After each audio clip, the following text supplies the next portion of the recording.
Bienvenidos a la segunda cápsula de la unidad de cardiovascular del curso de Fisiología.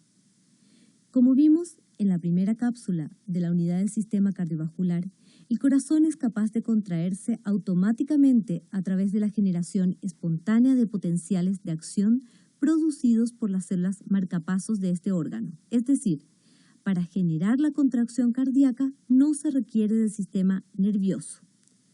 Una vez generado dicho potencial de acción o señal eléctrica, es transmitido rápidamente a los cardiomiocitos contráctiles, los cuales despolarizan su sarcolema generando un potencial de acción y a través del acoplamiento excitación-contracción se produce la contracción cardíaca.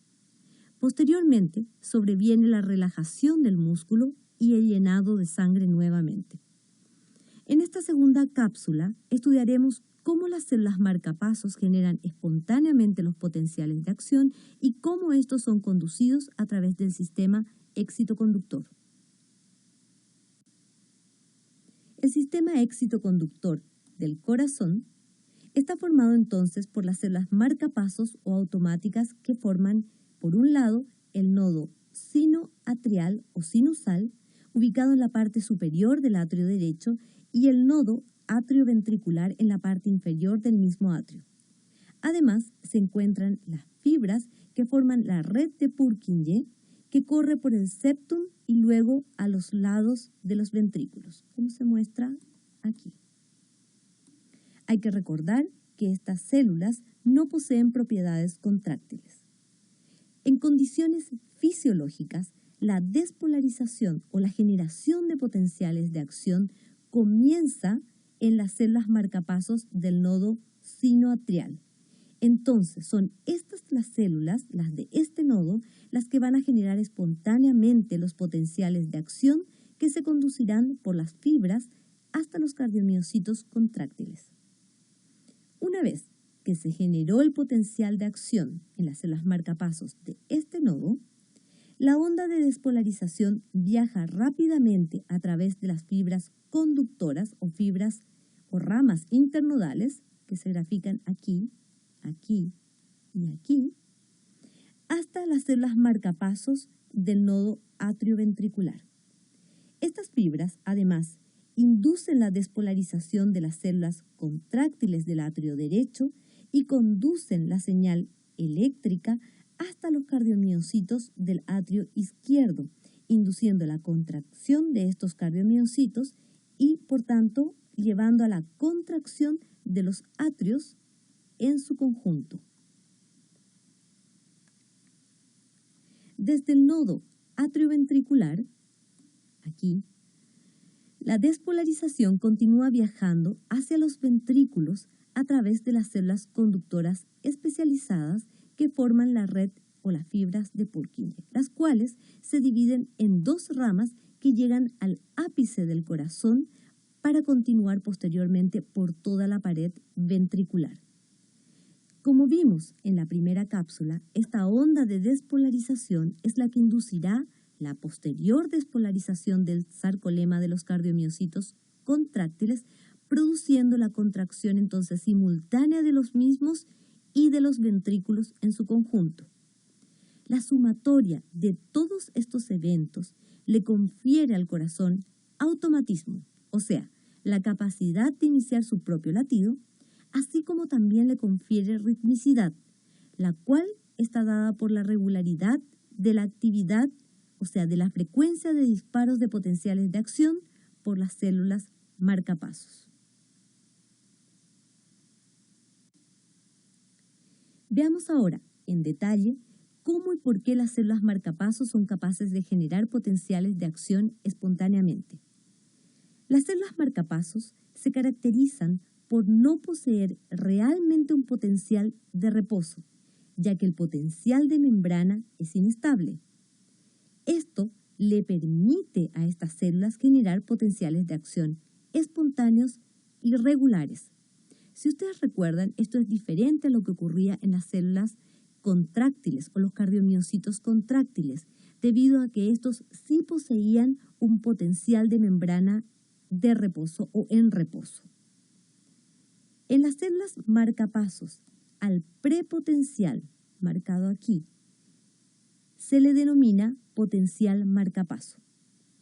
Cuando el potencial de membrana de la célula marcapaso llega al potencial diastólico máximo, o sea, al final de la repolarización, que es de aproximadamente menos 60 milivolts, como se ve aquí, unos canales llamados HCN se abren. Estos canales se llaman HCN por sus siglas en inglés que significan sensibles a hiperpolarización y modulados por nucleótidos cíclicos, como por ejemplo el AMP cíclico. Los HCN son canales que dejan pasar una corriente de sodio hacia el intracelular y otra de potasio hacia el extracelular. Sin embargo, estos canales son más específicos a los iones sodio, por lo que la corriente hacia el intracelular de iones sodio supera a la salida de iones potasio, obteniéndose como resultado final una despolarización espontánea de la membrana. Las corrientes que son conducidas por los HCN se conocen como corrientes FANI o IF, que son las señaladas aquí. Entonces, cuando el potencial de membrana de las células marcapasos llega a aproximadamente menos 60, estos canales se abren y dejan pasar una corriente neta de sodio que lleva a la despolarización de la membrana. Estos acontecimientos marcan el inicio de la fase 4 del potencial de acción de las células marcapasos. Cuando el potencial de membrana, ahora que se está despolarizando, llega aproximadamente a menos 50 milivolts, se abren unos canales de calcio sensibles a voltaje llamados tipo T, con lo cual los iones calcio entran a la célula despolarizando aún más la membrana. Cuando el potencial de membrana ahora llega aproximadamente a menos 40 milivolts, se van a abrir otros canales de calcio sensibles a voltaje, pero ahora de tipo L, lo que causa una gran entrada de calcio disparando el potencial de acción, ya que se supera el umbral que se encuentra entre menos 30 y menos 40. Entonces, es la apertura de los canales de calcio sensibles a voltaje tipo L, aproximadamente menos 40, menos 30, lo que va a disparar el potencial de acción de las células marcapaso. La fase 0, marcada aquí, del potencial de acción, se caracteriza entonces por el comienzo del potencial de acción debido a la apertura de los canales de calcio tipo L. Además, en esta fase se cierran los canales HCN y los canales de calcio tipo T. La fase 3, ahora, o de repolarización, se debe a la apertura de canales de potasio, que incrementan la salida de estos iones hacia el extracelular, llevando a la repolarización de la membrana. Además, los canales de calcio tipo L son inactivados y cerrados, lo que colabora en la repolarización de esta membrana.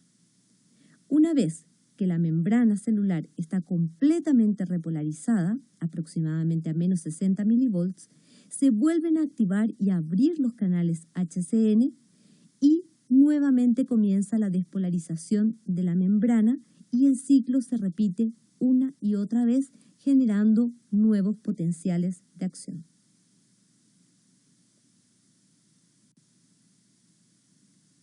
Llegado hasta este momento, daremos un pequeño repaso desglosando los diferentes procesos que se encuentran implicados en la generación del potencial de acción por las células marcapasos. Entonces, debido a que estas células tienen un potencial de membrana inestable, cuando la repolarización llega a aproximadamente menos 60 milivolts, se van a abrir canales HCN que permiten el paso de una corriente IF, la cual es neta de sodio hacia el interior de la célula.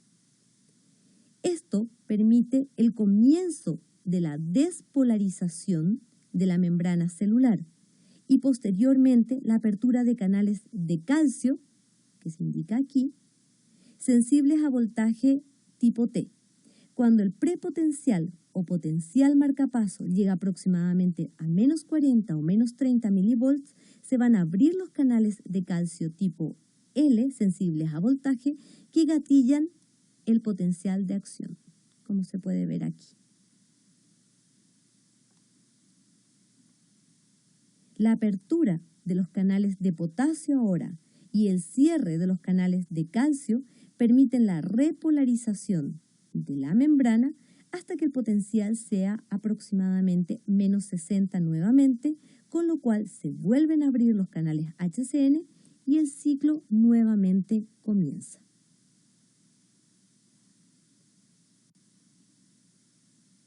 Si bien la señal eléctrica es generada espontáneamente por las células marcapasos, la frecuencia de generación de potenciales de acción que va a dar lugar a la frecuencia cardíaca puede ser regulada por el sistema nervioso autónomo, el cual inerva tanto el nodo sinusal como el atrioventricular a través de fibras simpáticas como parasimpáticas. Las células del nodo sinoatrial, aquí, el marcapaso principal, genera espontáneamente los potenciales de acción con una frecuencia de 100 por segundo, mientras la actividad parasimpática disminuye la frecuencia de generación de potenciales de acción por las células marcapasos, o sea, disminuye la frecuencia cardíaca, la actividad simpática la aumenta. Veamos ahora cómo sucede esto.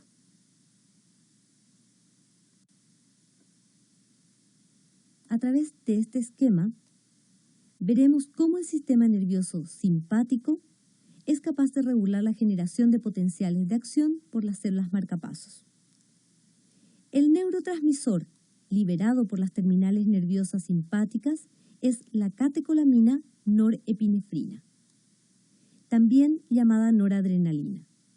Una vez que este neurotransmisor es liberado por las terminales nerviosas, se une a su receptor adrenérgico de tipo beta 1, el cual se encuentra acoplado a proteína G heterotrimérica, GS. Una vez producida la unión del ligando con su receptor, este receptor se activa y la subunidad alfa de la proteína G es capaz de activar a esta proteína llamada adenilato ciclasa, la cual produce entonces el segundo mensajero AMP cíclico. El AMP cíclico, por una parte, es capaz de unirse y activar por sí mismo a los canales HCN, con lo cual estos canales se abren a potenciales de membrana menos negativos, permitiendo un mayor flujo de iones. Esto permite que se aumente la pendiente del prepotencial, con lo cual el umbral se alcanza más rápidamente y, por tanto, la frecuencia de disparos de potenciales de acción aumenta. Por otra parte, los canales de calcio tipo L, mostrados aquí, son susceptibles de ser fosforilados por la pKa, la cual fue activada previamente por el AMP cíclico. La fosforilación de estos canales por la pKa lleva a aumentar la probabilidad de apertura de estos canales, permitiendo que se abran a potenciales de membrana más negativos y disminuyendo, por tanto, el umbral.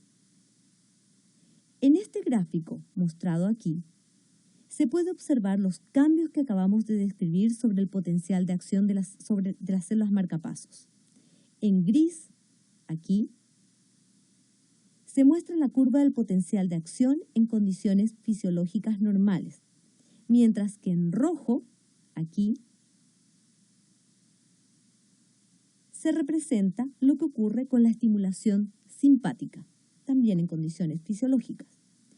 Al aumentar la activación de los canales HCN por el AMP cíclico, se produce entonces que estos canales puedan abrirse más fácilmente y, por tanto, la pendiente del prepotencial aumenta, lo cual lleva a que el umbral, marcado aquí, se alcance más rápidamente y se genere, por tanto, un potencial de acción más rápidamente. Por otra parte, la fosforilación de estos canales de calcio tipo L por la pKa, aumenta la probabilidad de apertura de estos canales a potenciales más negativos, con lo cual disminuye el umbral, que se muestra acá marcado en punteado, y por tanto la generación del potencial de acción. Entonces, por una parte vamos a tener que el prepotencial, la pendiente del prepotencial va a aumentar y por otra parte el umbral va a disminuir. El conjunto de estas acciones tiene como resultado un aumento de la frecuencia de la generación de potenciales de acción por las células marcapasos, lo que redunda en un aumento de la frecuencia cardíaca o de los latidos por minuto. Por otro lado, la estimulación de las fibras parasimpáticas liberan como neurotransmisor la acetilcolina, la que se une a sus receptores muscarínicos de tipo 2 o M2 de las células marcapasos. Este receptor también se encuentra acoplado a proteína G heterotrimérica, al igual que los receptores beta 1, pero en este caso es una proteína G de tipo inhibitoria o GI. Por una parte, una vez que el ligando acetilcolina se une a su receptor M2, la subunidad alfa I de la proteína G va a actuar inhibiendo ahora a la adenilato ciclasa, con lo cual van a disminuir los niveles de AMP cíclico y por tanto va a disminuir la activación de los canales HCN. Con esto, o como resultado de esto, se va a obtener una disminución de la pendiente del prepotencial como se observa en el gráfico. Nuevamente, en este gráfico se puede ver que en gris está el potencial de acción de la célula marcapaso normal y en azul luego de una estimulación parasimpática. Lo que se puede observar es una disminución de la pendiente del prepotencial o potencial marcapaso en comparación al prepotencial normal. Y esto se debe a la disminución del AMP cíclico por la inhibición de la adenilato ciclasa por las GI. Por otra parte, la disminución de las concentraciones de AMP cíclico disminuye la activación de la pKa, que lleva a una disminución ahora de la fosforilación de los canales de calcio tipo L, haciendo que estos disminuyan ahora su probabilidad de apertura, con lo cual el umbral podría verse aumentado en algunas circunstancias. Por otra parte, la subunidad beta-gamma de la proteína G heterotrimérica, marcada aquí, es capaz de activar a canales de potasio, con lo cual se favorece una rápida repolarización de la membrana que lleva a una hiperpolarización de esa membrana, con lo cual el potencial diastólico máximo, como se indica aquí, disminuye. Si este potencial diastólico máximo disminuye con respecto al normal, va a ser más difícil llegar al umbral y por tanto la frecuencia de disparos de potenciales de acción va a ser más lenta. Entonces, en resumen, vamos a tener, debido a que las HCN se encuentran menos activas, que el prepotencial se va a encontrar disminuido y por otra parte el potencial diastólico máximo se va a hacer más negativo. Ambos van a hacer que sea más difícil llegar al umbral.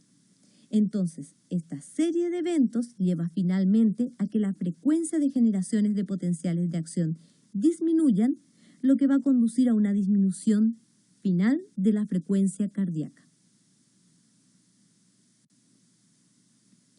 Si bien las células marcapasos del nodo sinoatrial determinan la frecuencia cardíaca y es por tanto el marcapaso normal del corazón, las otras células del sistema excitoconductor también pueden generar potenciales de acción espontáneos, en caso que el nodo sinoatrial tenga problemas para hacerlo.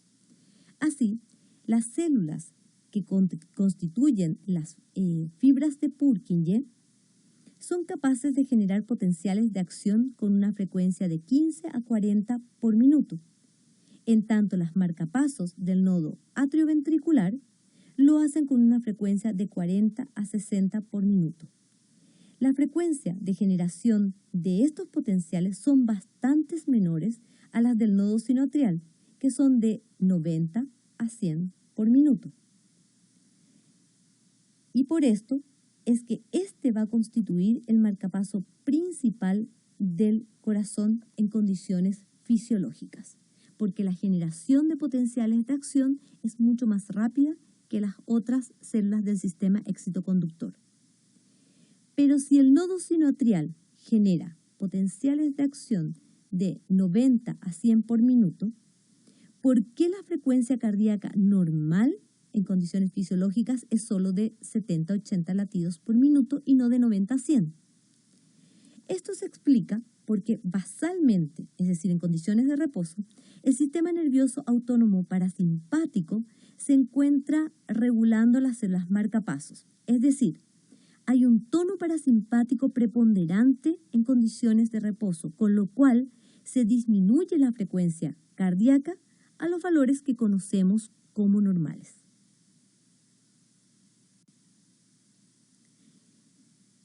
En este esquema se observan las diferentes formas, mostradas aquí, de potenciales de acción que presentan las diferentes células del miocardio.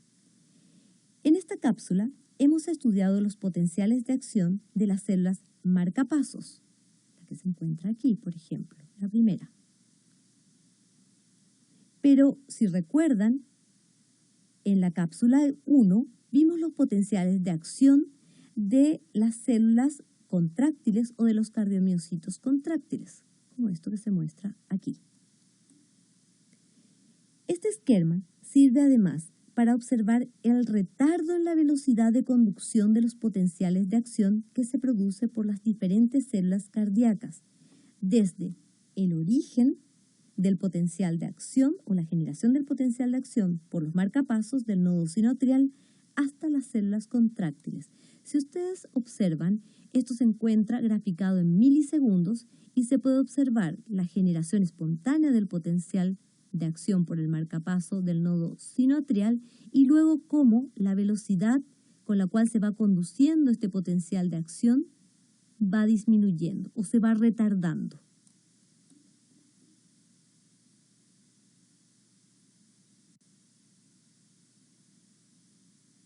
Como hemos visto, la señal eléctrica para la contracción comienza en el nodo sinoatrial. Se desplaza luego rápidamente por las fibras internodales, pero sufre un primer retardo por las células del músculo de los atrios y luego un retardo principal en la conducción por las células del nodo atrioventricular. Este retardo es sumamente importante ya que permite o da el tiempo necesario para que los atrios se contraigan antes que los ventrículos, ayudando así a que estas cavidades se llenen de sangre. La conducción de la señal eléctrica por las fibras de Purkinje es rápida, lo que permite una despolarización uniforme del sincicio ventricular que lleva a la contracción de los ventrículos. Todo este retardo mencionado en la conducción del potencial de acción da el tiempo requerido, además, para que la contracción de los ventrículos comience en el ápice, impulsando la salida de sangre hacia las arterias.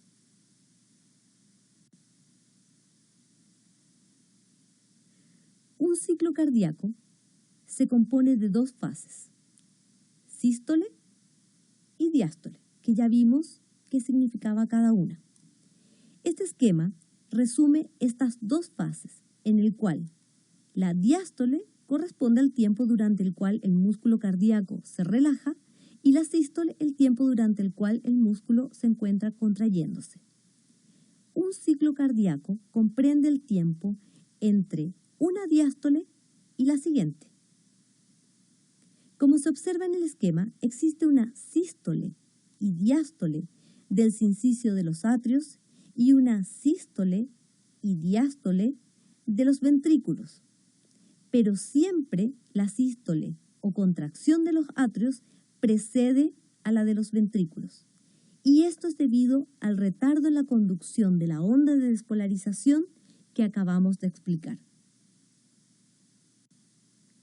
Como resumen, las células marcapasos, entonces, del nodo sinoatrial, aquí, generan el potencial de acción espontáneo, el cual viaja por el sistema excitoconductor, produciendo, en primer lugar, la contracción del miocardio de los atrios y finalmente la señal eléctrica llega al miocardio contráctil, como se puede observar aquí, de los ventrículos, produciendo la contracción de estas cámaras y la salida de sangre hacia las arterias.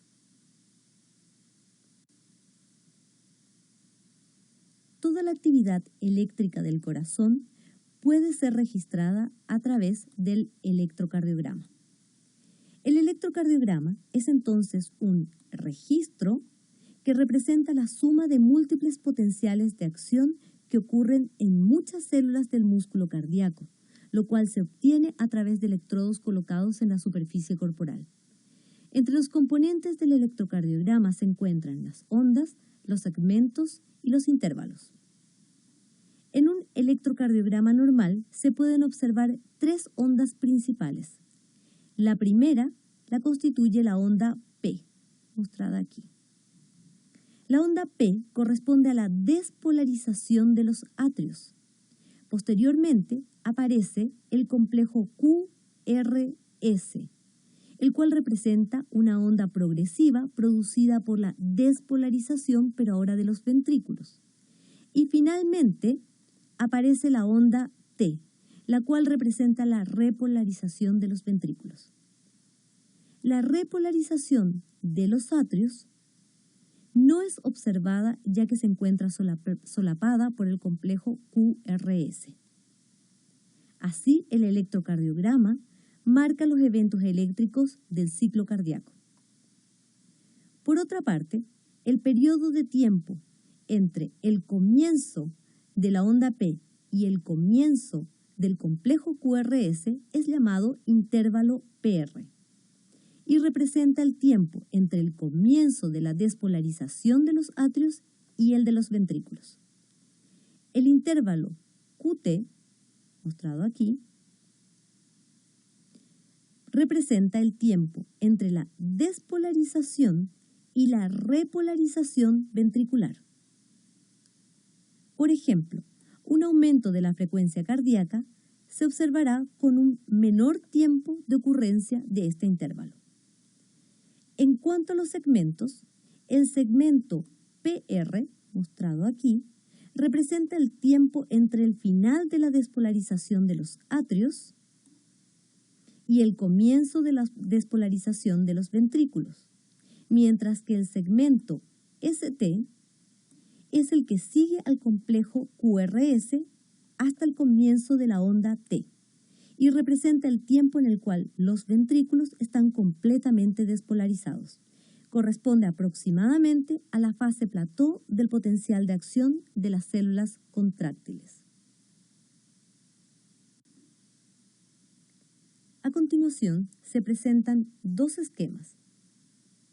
La que está presente aquí, que resume la regulación de las células marcapasos por el sistema nervioso simpático y parasimpático, y por tanto resume cómo se regula la frecuencia cardíaca. El siguiente esquema resume cómo se regula ahora la contracción del músculo cardíaco por el sistema nervioso simpático. Con estas dos cápsulas hemos visto entonces cómo se compone el sistema cardiovascular.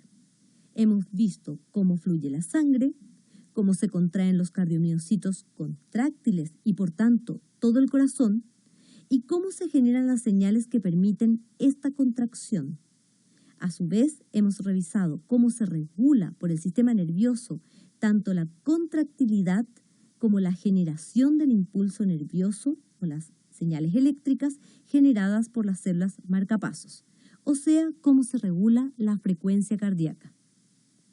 Muchas gracias.